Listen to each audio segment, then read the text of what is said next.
Yeah. Hello, Mr. Kerry. My Hi. name is Kulpreet, and welcome to WLA Singapore. Well, thank you. It's great to be here. We had such fantastic conversation with you yesterday, as Yes. well, you and Michelle. Yes. Well, So- we have done a lot. We have done a lot in our personal life as well as our business life. We have a nonprofit. I haven't even mentioned that. That we do a lot of work in Africa. Wonderful. But I think the experience from we had our own law firm for 8 years. I was an architect for 10 years prior to that. Then we opened up the law practice, got a lot of experience with the legal team there. I basically ran the practice. I did everything. I always put it this way. I did everything so Michelle could bill, and my job was to make her look good. And I'm doing a really good job at that. You are. And that has dominoed into my current role as I'm sort of the CEO of our little practice. We do licensing work. We have in upwards of 350 clients. Fabulous. What is it called, the company? Taylor English is the law firm. Okay. Okay. We have our own little niche practice in that model. The model is simply the attorneys are not on salary.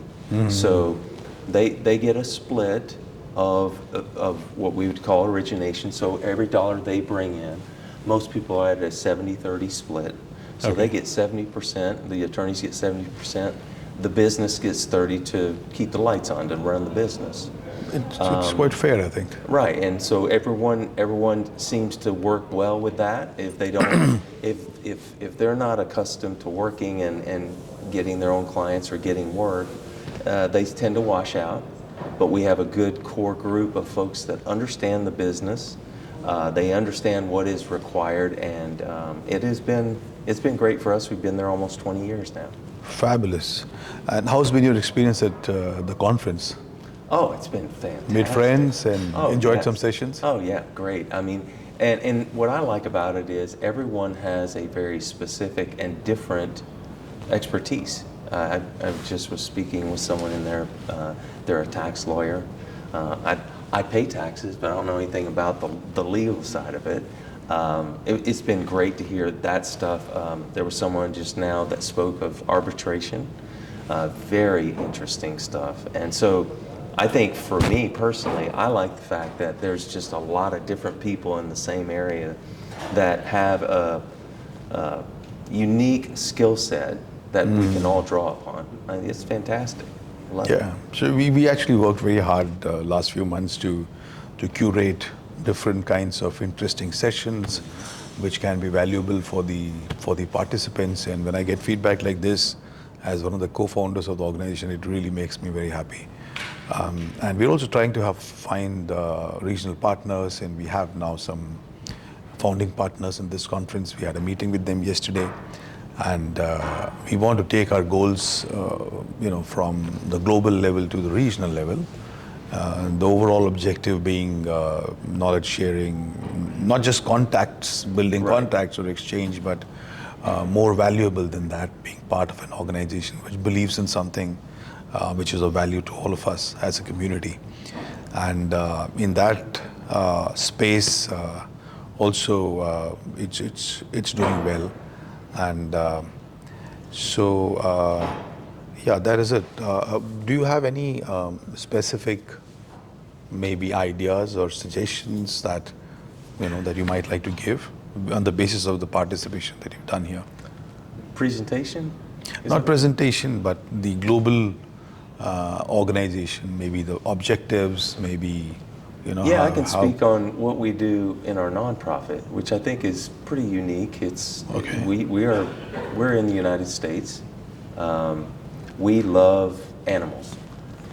We started working with wildlife sanctuaries years ago, and actually Michelle and I took our honeymoon in Africa, volunteering at a wildlife sanctuary in Cameroon, Africa. And we love the people so much. We love the animals.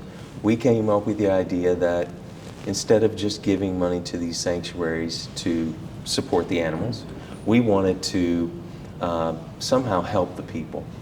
So what we did is we created Children of Conservation. It's our own nonprofit. And what we do is, as a benefit to the people that work in conservation, we keep their kids in school. So we scholarship the children of sanctuary workers.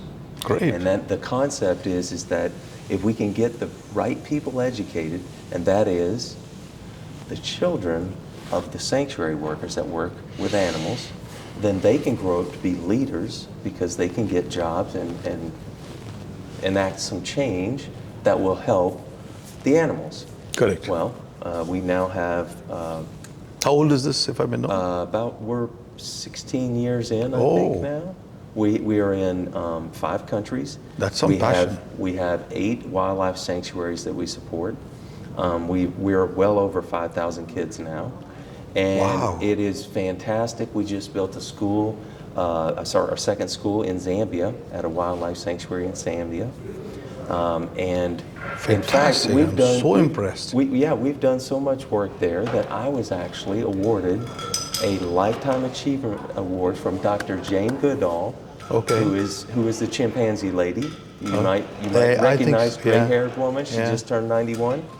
But I got a Lifetime Achievement Award last November in Kampala, Uganda.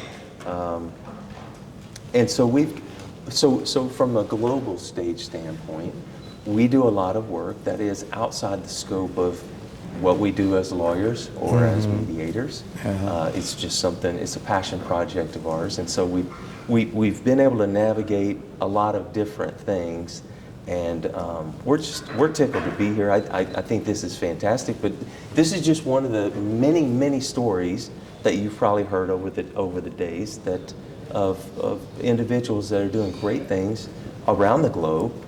And we're just tickled to be here. This is fantastic. So the key operative word is passion, as you said. So you run your business passionately and do your non-profit passionately. And I mean, such a pleasure to meet you and Michelle and listen to what you do. I mean, wish you more power and all the very best for all future adventures. Well, thank you so much.